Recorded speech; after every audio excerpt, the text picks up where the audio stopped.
Okay, next we're going to have Joel Kovel, who is the author of Overcoming Zionism, Creating a Single Democratic State in Israel, Palestine. Okay, Joel Kovel.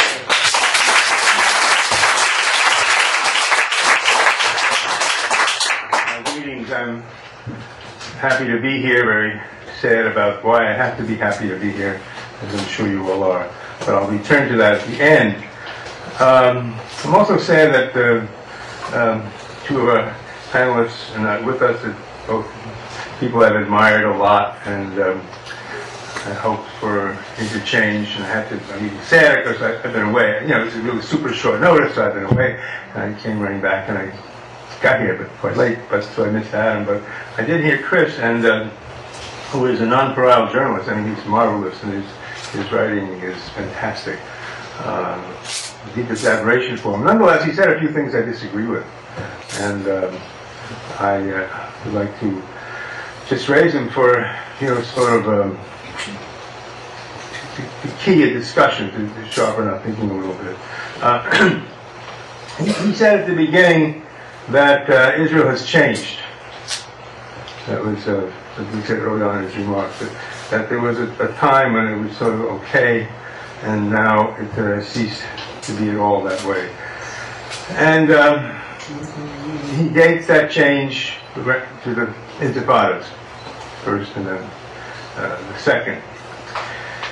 Well, I would say that Israel hasn't so much changed as it has emerged, and that a nation, a project, imperialist, colonialist, whatever you want to call it, is complex, and it has different layers, and it has a history, and it has an inner logic that emerges if conditions permit, but there's a certain necessity about that logic. And I want to say that. I also want to say that I disagree with what he said. He called Israel now a deformed Jewish state. I believe those are the words he used. And again, I'm not sure how he meant that. Maybe he was just being redundant, but I don't think so. I think he was saying there was an implicit notion there that there could be a non-deformed Jewish state. Okay. And anyway, that's why I'm sorry he's not here. But my thesis and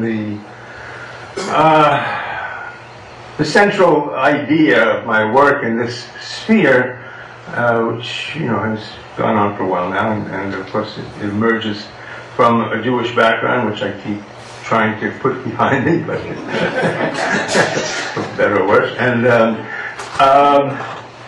is that there's no such thing as a non-deformed Jewish state. That in fact, I happen to believe that all states that are corrupt to the degree that they have a nationalist or ethnic character. But I also think that a state that's formed around a religion has an even more toxic and more malevolent and more malignant character. And I think that when that religion is Judaism, it really gets out of control, and I think that's what we're seeing. Because I had like 15 minutes, right? So I can't go into the deep history of this, which I also keep exploring. But I just want to remind us of what we all know, namely that the Jewish people was never a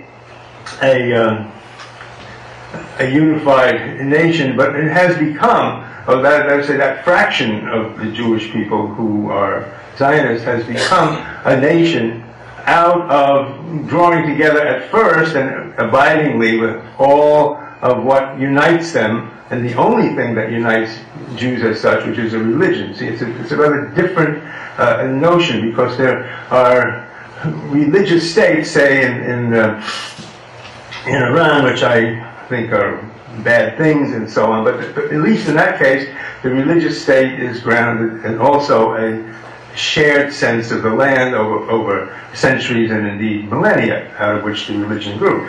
In this case, the religion itself has a very, very stormy history, which I'll not try to summarize for you. We can take some of it in question marks, in question period. But the key point is that it was a religion whose central idea was dispossession and repossession, and that the national story came out of the conquest of Palestine.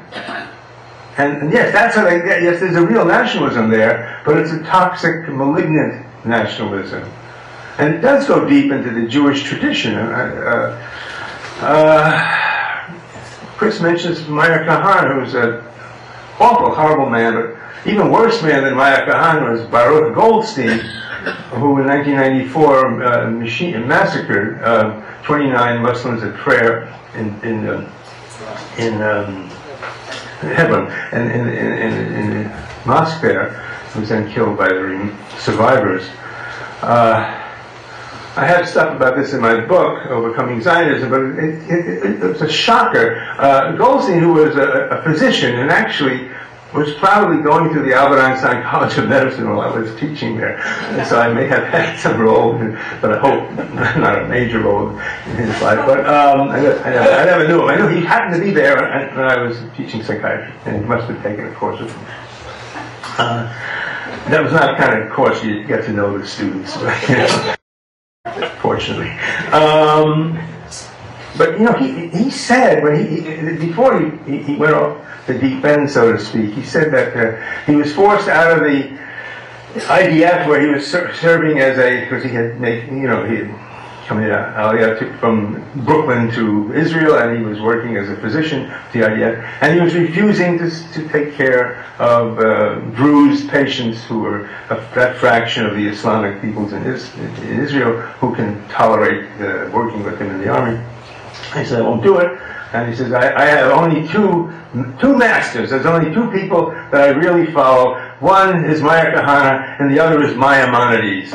Now that's a shocker, isn't it? Because if you go to the New Age bookstores, there's always all this soft, fuzzy stuff about Maimonides being the saint, the greatest scholar, the greatest, most universal mind. It's a false picture. A very complex person, and the Jewish tradition is very complex, and there always has been this fraction within it, which Maimonides was the one who talked about it. If a Gentile falls into a well, don't save him unless you're going to get into trouble by not saving him. And if a Jewish man has relations with a Gentile woman, the man should be whipped a few times, but the woman has to be killed because she's not a human being, because she's not a Jewish woman. Now, that is the case. It becomes bestiality and so on and so forth. Now, those are deep, archaic strands. They go way back, but they're not negligible. And they're mixed with universalizing strands, and they're mixed with emancipatory strands. But comes the state of Israel, and it is this mixture, which was generated in part out of the very real sufferings of Jews around the turn of the 20th century in Eastern and Central Europe and so on. My family went through pogroms and the like, and so I know something of this in Russia, Ukraine. But it also entailed a kind of a multiply layered theme. One layer of which was to take charge of historic Palestine strictly and only for the Jews and eliminate everybody else. And the other layer or layers of which were, we also can be universal, we can be the only democracy in the Middle East, and this way and that way. And the point, friends, is that those two layers cannot cohere. Eventually, it's like, you shake oil in water and the bubbles will look like it will form an emulsion, but they'll separate. Those two layers will separate, and what will make them separate is the exigencies of attaining power. Because the point of Zionism is a state of, by, and for the Jewish people, but the state is an instrument of force, and the state has to live in a world of other states.